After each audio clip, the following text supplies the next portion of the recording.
Shalom, selamat pagi jemaat yang dikasihi Tuhan Yesus Kristus. Kita bertemu kembali ibadah pagi hari ini, hari Rabu tanggal 28 Mei 2025.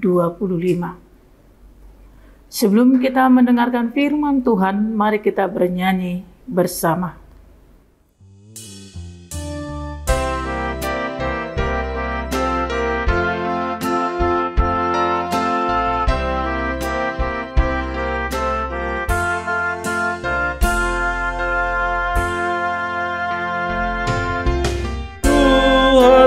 Yesus mandok tu si seana ai si tiruan do ulehon Tuhamuna asa baik kamu songona ubain Tuhamu martua maaf na akana mangulahon sa asa pasu hodi ngoluni huria jala pasu hodi ngoluni bangsota asa pasu hodi ngoluni huria jala pasu hodi ngoluni bangsota.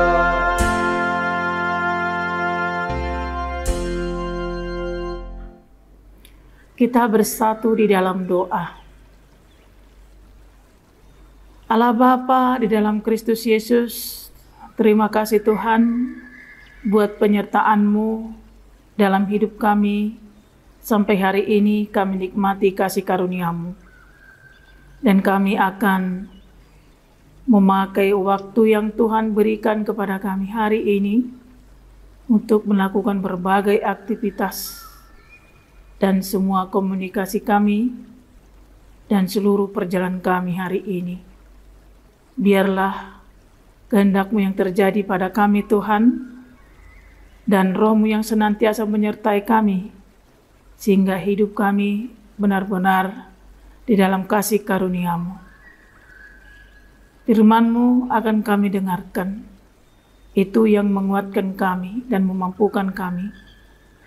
Biarlah hati kami selalu menjadi tempat firman Tuhan, supaya kami ingat-ingat dan dengar-dengar akan maksud Tuhan dalam kehidupan kami, sehingga kami akan tetap menjadi orang-orang yang diberkati. Dalam nama Tuhan Yesus Kristus kami berdoa dan mengucap syukur. Amin. Jemaat yang dikasihi Tuhan Yesus Kristus, nats renungan kita pada hari ini diambil dari kitab Matius pasal 9 ayat 13 begini dikatakan, jadi pergilah dan pelajarilah arti firman ini. Yang ku kehendaki ialah belas kasihan dan bukan persembahan, karena aku datang bukan untuk memanggil orang benar, melainkan orang berdosa. Demikianlah dikatakan dalam nats tersebut.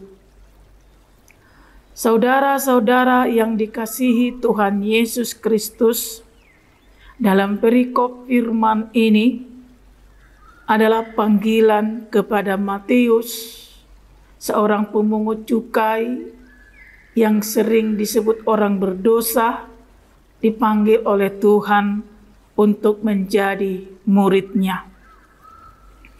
Dan firman Tuhan yang dikatakan pada nats ini datang ketika orang-orang Farisi menyebutkan perkataan yang tidak sepatutnya mereka sampaikan. Tetapi oleh karena pemikiran mereka yang mengatakan sebuah perkataan, sehingga Tuhan Yesus memberikan jawaban atas apa yang mereka sampaikan. Saudara, sebagaimana adanya bahwa Matius itu adalah seorang pemungut cukai, tentunya dia dekat dengan sesamanya pemungut cukai. Dan bila mereka itu disebut-sebut oleh orang Farisi adalah kaum yang berdosa, tetapi pada saat firman ini Yesus telah memanggil Matius untuk menjadi muridnya. Dan Matius itu saat dipanggil oleh Yesus sangat bersuka cita dan mengundang Yesus untuk datang ke rumahnya. Dan saat undangan itu datang, Yesus ada di sana. Dan tentunya karena Matius itu adalah seorang pemungut cukai, dia memiliki kedekatan hubungan dengan sesama pemungut cukai. Dan ketika jamuan makan di rumah itu, Yesus tentunya bersama-sama dengan orang-orang yang diundang Matius untuk datang ke rumahnya. Dan tentunya mereka makan bersama. Dan pada saat itu juga orang Farisi melihat dan menyaksikan jika Yesus bersama dengan murid-muridnya berada di tempat yang sama di rumah Matius, seorang pemungut cukai, dan duduk makan bersama dengan mereka. Lalu orang Farisi ini menegur murid-murid Yesus dan mengatakan kepada murid itu, "Mengapa gurumu makan dengan pemungut cukai dan orang-orang berdosa?" Inilah yang mengganggu pikiran mereka. Inilah yang membuat mereka pada akhirnya mengatakan apa yang mereka pikirkan. Dan Yesus pastinya mendengarkan perkataan mereka itu. Tanpa harus dijawab oleh para murid, Yesus sendiri memberi jawaban. Apakah itu jawaban kepada Matius, kepada murid-muridnya, kepada orang banyak di sana, dan juga kepada orang Farisi. Dan Yesus mengatakan, "Yang ku kehendaki ialah belas kasihan dan bukan persembahan. Karena aku datang bukan untuk memanggil orang benar, melainkan orang berdosa." Dan perintah ini sekaligus dikatakan, "Jadi pergilah dan pelajarilah arti firman ini." Saudara yang dikasihi Tuhan Yesus Kristus, dalam ajaran yang disampaikan oleh Yesus kepada umat manusia, tadi sekelompok orang yang terdiri dari beberapa golongan di sana menunjukkan bahwa Yesus lebih memperlihatkan kepada umat manusia mana yang lebih penting, mana yang lebih berharga, mana yang harus diutamakan. Sesungguhnya bahwa belas kasihan jauh lebih penting daripada ritual agama yang kaku. Kasih adalah inti dari tindakan orang-orang yang dipanggil oleh Yesus. Bukan hanya sebuah tradisi untuk tampilan luar saja, sebagaimana yang diperlihatkan dan yang selalu ditampilkan oleh kaum Farisi. Kaum yang selalu merasa paling suci, kaum yang merasa selalu paling bersih dan paling benar, yang selalu memvonis dan menyenter kehidupan orang lain berdasarkan pemikiran dan keinginannya sendiri.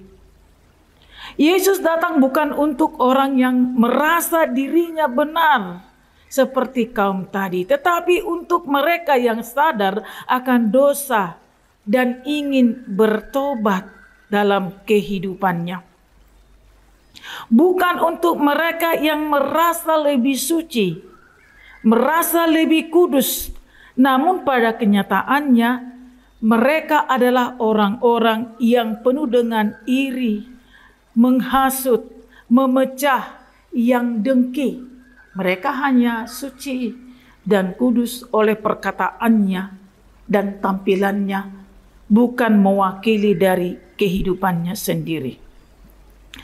Mereka adalah orang-orang yang memang menempatkan diri sebagai hakim bagi orang lain. Tetapi Yesus mengatakan bahwa kasih yang disampaikan oleh Yesus dan belas kasih yang disampaikan oleh Yesus adalah untuk orang-orang yang berdosa, bukan untuk orang-orang yang benar. Jika Yesus mengatakan ini, bahwa Yesus hanya tertarik untuk menghampiri orang berdosa agar mereka memperoleh keselamatan. Yesus tidak penting bagi orang-orang yang merasa kudus dan suci, orang-orang yang menempatkan diri pada tempat yang khusus, tetapi memiliki jiwa yang tidak lurus, tidak benar. Yesus hanya dibutuhkan oleh orang-orang yang memang perlu untuk keselamatannya dan untuk menghapus dosa-dosanya, termasuk orang pemungut cukai yang pada waktu itu ini telah terbuka kepada Matius sebagai salah seorang daripada pemungut cukai yang pada anggapan masyarakat waktu itu mereka tergolong orang-orang yang berdosa.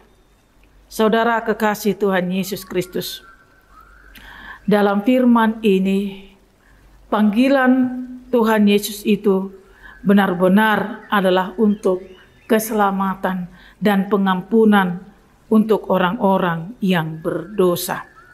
Dan kita juga dipanggil oleh Tuhan untuk membawa kabar baik kepada mereka yang membutuhkan belas kasihan dan pengampunan Allah. Dan kita harus mengingat dalam setiap persekutuan kita di tengah-tengah masyarakat kita, terkadang kita juga tidak lepas daripada pemikiran dan pandangan kaum Farisi ini. Ada kalanya ketika seseorang berteman dengan seseorang yang dianggap tidak layak untuk menjadi teman atau ditemani. Apabila itu adalah seorang yang pernah melakukan kesalahan atau melakukan dosa atau pernah kilap dalam kehidupannya.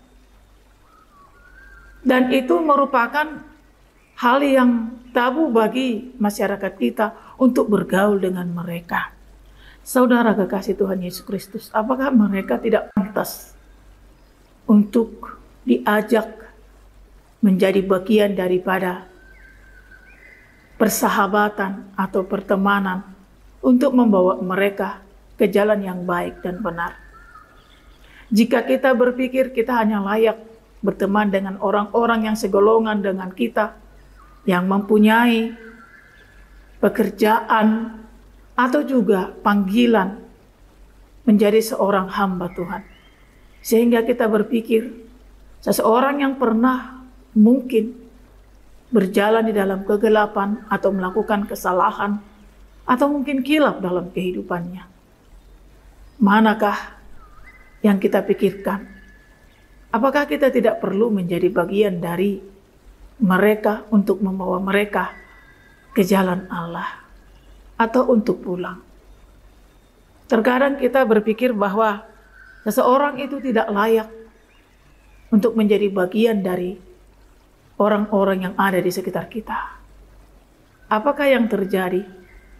Atau mungkinkah kita adalah bagian dari orang-orang yang menjadi yang tersesat itu dan takut akan terbongkar sesuatunya? Saudara kekasih Tuhan Yesus Kristus, hal-hal yang menjadi lahiriah seharusnya tidak menjadi hal yang dominan atau yang lebih penting bagi seorang yang menjadi murid Tuhan Yesus. Sebab adalah lebih baik kita itu sebagai anak-anak Tuhan pergi dan diutus oleh Tuhan kepada orang-orang bahkan yang mungkin kita rasa tersesat. Kita harus ada di antara mereka untuk memanggil dan mengajak mereka daripada harus membenci dan mengucilkan mereka. Sebagai hamba Tuhan, kita tentunya memiliki kepribadian yang sudah terbentuk menjadi murid dan tidak mudah lagi terpengaruh oleh hal-hal yang menyesatkan. Tetapi kita harus lebih kepada seorang murid yang bisa memberi pengaruh kepada orang atau orang jahat sekalipun, atau orang tersesat sekalipun, atau orang yang berdosa sekalipun. Seorang hamba, seorang murid Tuhan Yesus, harusnya kita memiliki ketangguhan dalam iman yang tidak mudah terperosok dan tidak perlu takut akan hasutan dan terhasut karena memiliki kepribadian yang bisa terjamini oleh karena iman kepada Tuhan Yesus Kristus. Sehingga ketika kita berteman atau berkomunikasi dengan seseorang yang dianggap pernah melakukan kejahatan sekalipun, kita tidak perlu takut karena kita lebih kepada membawa dan mengajak mereka kepada jalan Tuhan. Sehingga pengutusan Tuhan seperti pada firman ini yang mengatakan, pergilah dan pelajarilah arti firman ini. Yang ku kehendaki ialah belas kasihan dan bukan persembahan, karena aku datang bukan untuk memanggil orang benar, melainkan orang berdosa. Jadi saudara-saudara yang dikasihi Tuhan Yesus Kristus, orang yang merasakan kasih Tuhan dipanggil untuk membagikannya, tidak menyimpannya untuk dirinya sendiri, tetapi membagikannya kepada orang lain. Karena meskipun banyak orang yang menganggap diri lebih baik, lebih suci, lebih bersih, tetapi itu bukan menjadi penentu. Yang menentukan seseorang bersih, kudus, suci adalah Tuhan, bukan dirinya sendiri. Jadi saudara-saudara, lebih bagus dan lebih baik kita datang sebagai seorang yang berdosa untuk pengampunan Tuhan daripada seorang yang mengaku benar, yang tidak butuh Tuhan Yesus Kristus di dalam kehidupannya. Sebab Yesus datang ke tengah-tengah dunia ini bukan karena kebenaran manusia, tetapi karena manusia berdosa. Jadi saudara-saudara kekasih Tuhan Yesus Kristus, bertemanlah dengan semua orang, tetapi tetaplah menjadi anak-anak Tuhan. Bergaullah dengan semua orang dengan tidak terpengaruh kehidupan mereka seperti apa, tetapi jadilah pengaruh yang baik seperti yang diajarkan Tuhan Yesus Kristus untuk membawa firman yang benar kepada kehidupan setiap orang. Dan firman Tuhan ini menyampaikan bahwa yang berdosalah yang memerlukan Tuhan. Anda seorang berdosa, Anda memerlukan Tuhan. Jika Anda tidak berdosa, maka Anda tidak memerlukan Tuhan. Tetapi Tuhan yang lebih tahu kita berdosa atau tidak berdosa. Maka lebih takutlah kepada Tuhan yang bisa melihat isi hatimu daripada kepada manusia yang tidak mengetahui rahasia kehidupanmu. Tuhan Yesus memberkati kita. Amin. Terima kasih Tuhan Yesus Kristus yang senantiasa menjadi terang dalam kehidupan kami. Firman-Mu sudah kami dengarkan, yang menyoroti seluruh kehidupan kami, baik lahir kami, baik batin kami, baik tubuh kami, baik pemikiran kami, dan segala apa yang kami rencanakan dan kami pikirkan. Engkau yang mengetahui segala hal. Ya Tuhan, ampunilah kami dari dosa-dosa pemikiran kami. Sebab kami juga tidak luput dari berbagai kesalahan. Terkadang kami seperti malaikat, tetapi pemikiran kami jauh daripada apa yang kami tampilkan. Tetapi Engkau mengetahui segala rencana dan rancangan kami. Biarlah Tuhan, kiranya firman-Mu terus menerangi hati dan jiwa dan pikiran kami, sehingga kami selalu memperhatikan apa yang Tuhan sampaikan dalam kehidupan kami. Panggilan-Mu itu adalah untuk memberi arti dari setiap firman yang Tuhan sampaikan. Benar jika Tuhan lebih memerlukan, lebih dekat kepada orang-orang berdosa yang mau meminta keampunan daripada Tuhan. Benar Engkau datang adalah untuk orang-orang berdosa, untuk pengampunan dan keselamatan. Dan biarlah itu Tuhan disadari oleh setiap orang bahwa Engkau datang adalah untuk penebusan daripada setiap dosa. Maka kami serahkan jiwa raga kami kepadamu ya Tuhan. Bantulah kami untuk tetap berjalan dalam kebenaran-Mu. Dan biarlah para murid-murid-Mu, para hamba-Mu, kami orang percaya kepadamu, senantiasa memperbekali hidup kami dengan kebenaran firman-Mu. Sehingga kami Tuhan mempunyai tugas penting untuk mengajak orang-orang untuk datang menerima keselamatan dan pengampunan dosa daripada-Mu Tuhan. Bukan menjauhkan orang-orang berdosa dari hadapan-Mu. Terima kasih Tuhan buat firman-Mu pada pagi hari ini. Jika kami mendengarkannya, kiranya kami bekerja untuk melakukan yang sesuai dengan perintah-Mu. Bawalah Tuhan orang-orang yang jauh dari-Mu untuk semakin dekat kepada-Mu. Meskipun banyak orang yang belum mau menerima Engkau Tuhan, tetapi kami percaya kelak mereka juga akan memahami panggilan-Mu itu adalah untuk keselamatan dan kehidupannya. Oleh karena itu Tuhan, biarlah Roh Kudus-Mu senantiasa bekerja di tengah-tengah dunia ini, membawa orang-orang sesat untuk datang kepadamu untuk diselamatkan. Dan sertailah kami Tuhan sepanjang hari ini untuk setiap aktivitas kami. Kami serahkan segala jiwa dan raga dan pemikiran kami ke dalam tangan pengasihan-Mu. Biarlah kami memperoleh berkat-berkat-Mu Tuhan dengan jalan yang Tuhan sediakan buat kami. Dan ampunilah kiranya dosa-dosa kami. Jagalah hati dan pikiran kami. Jagalah negeri kami. Jagalah bangsa kami. Jagalah gereja-Mu dan umat-Mu.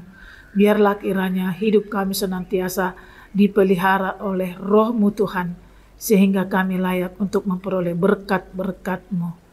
Terpujilah Engkau Tuhan Yesus Kristus kekal sampai selama-lamanya. Kami sudah berdoa. Amin. Demikianlah renungan kita pada pagi hari ini. Kita bertemu kembali di ibadah berikutnya. Tuhan Yesus memberkati kita. Shalom.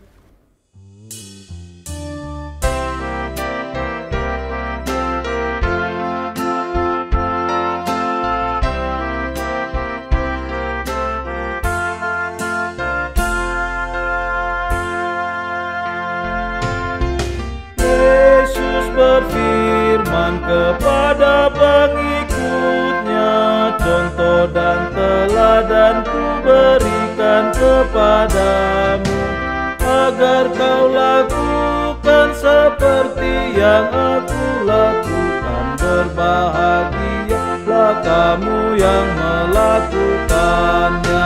Jadikanlah dirimu saluran berkat Tuhan bagi kehidupan bangsa dan gereja kita. Jadikanlah dirimu saluran berkat Tuhan bagi kehidupan bangsa dan gereja kita.